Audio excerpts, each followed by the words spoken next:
Hey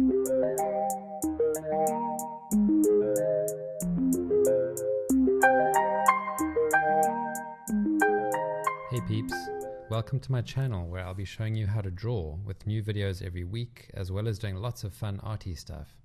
So today we will be drawing something very topical, the coronavirus. The end result will look like this image in the top left corner. There are links in the description for images of the outline and finished versions if you want to use them. First, to get the round shape of the virus, I recommend using something round to trace a circle, unless you have the inborn ability to draw a perfect circle, or you don't mind your virus being a bit misshapen. I'm using this bowl lid, just drawing lightly with a pencil as I'll erase it later on.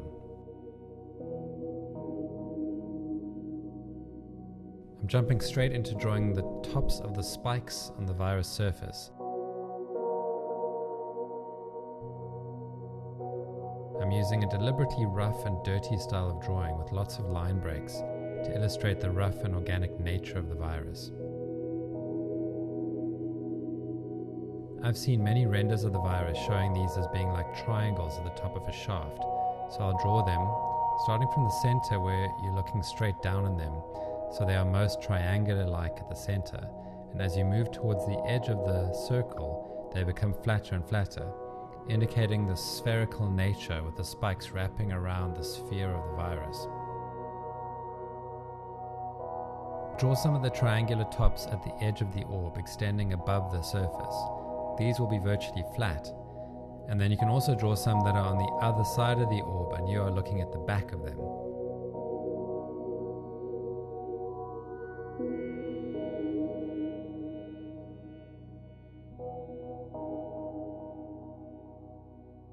Once you've done that, let's draw the spikes or stalks connecting the heads to the body of the virus. I'm drawing them with a bit of a bulbous base.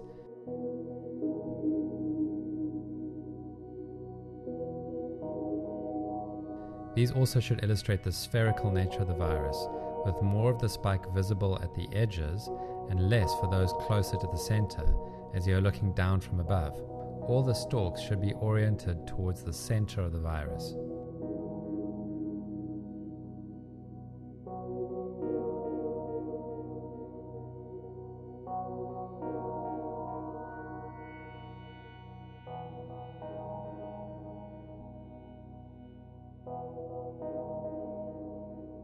Once that's done, let's draw the edge of the virus sphere. I'm assuming the surface is made up of lots of little bumps.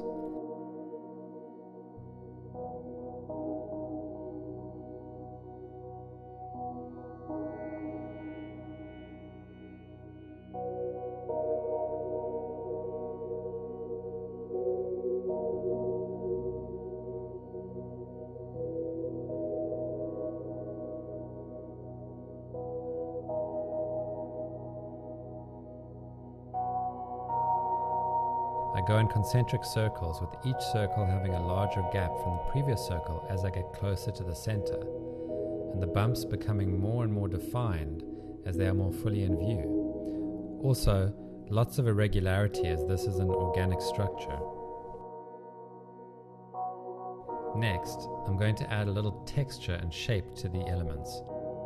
For the tops of the spikes, I'm adding a kind of triple indentation in keeping with the triangular theme, and also some scoring around the edges.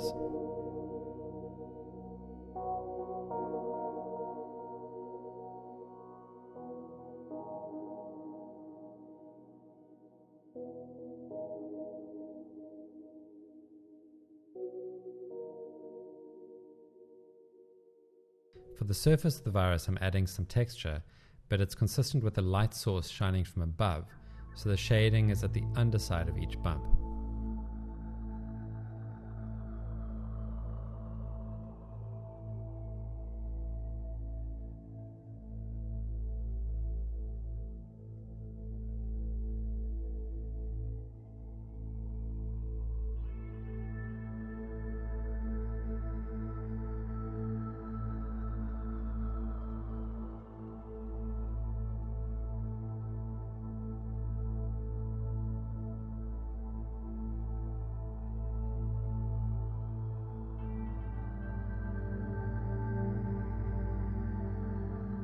Next, I'll erase the pencil line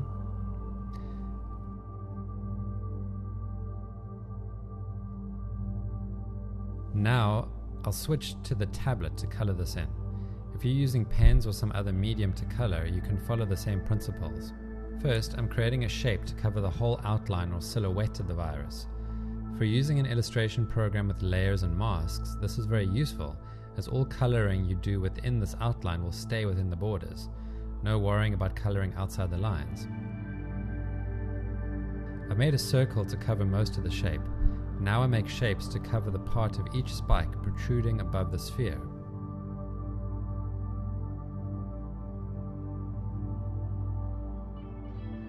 I select all the shapes in the circle and join them all together to make one shape that will be a mask for all of my layers.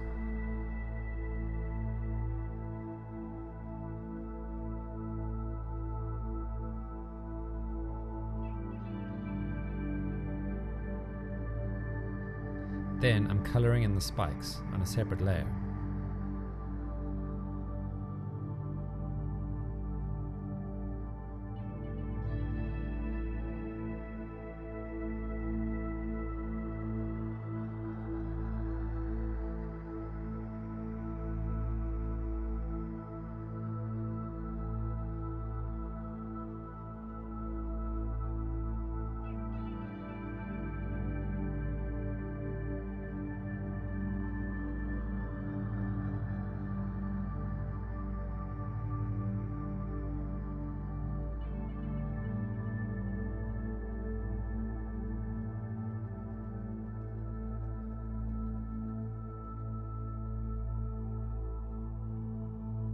Next, the body of the virus, not worrying about going outside the lines because of that outline mask.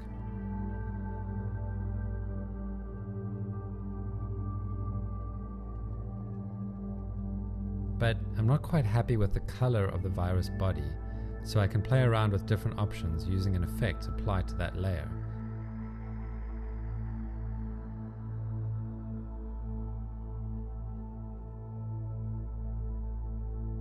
I like this bluish purple as it contrasts nicely with the red of the spikes. I want to give this virus some sense of mass and 3 dimensions, so I'm adding a light effect from above.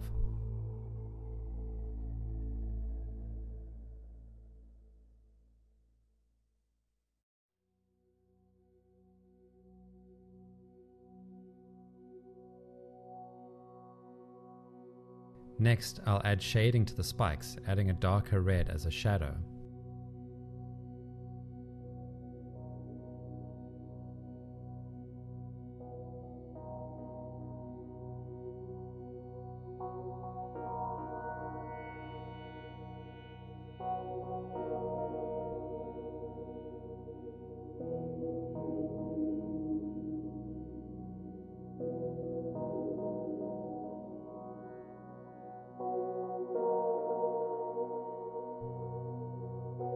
What works for me is imagining a light source coming down directly from above and shading those areas my imagination visualizes as being blocked out by the structures above them.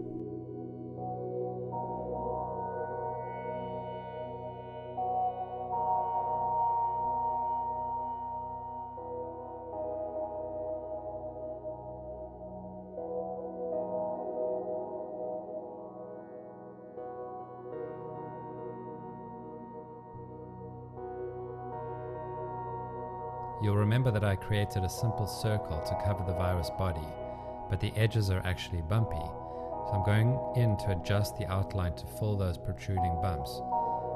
I do this by adding nodes and dragging the handles of those nodes to fill the spaces.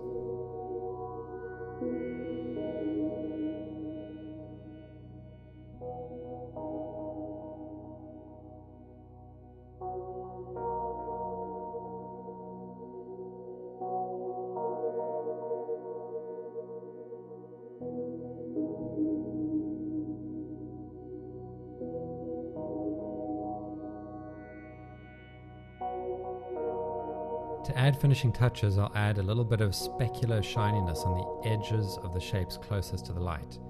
You can notice this happens in nature a lot.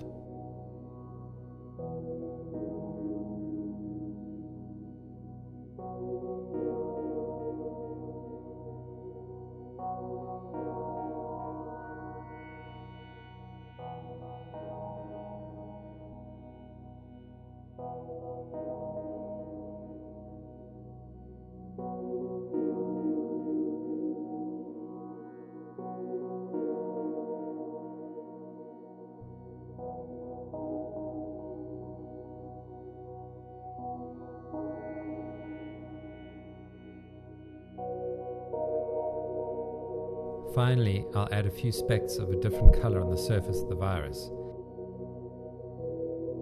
I've seen many renders doing so. Maybe these are a different protein or something on the surface, I'm not sure.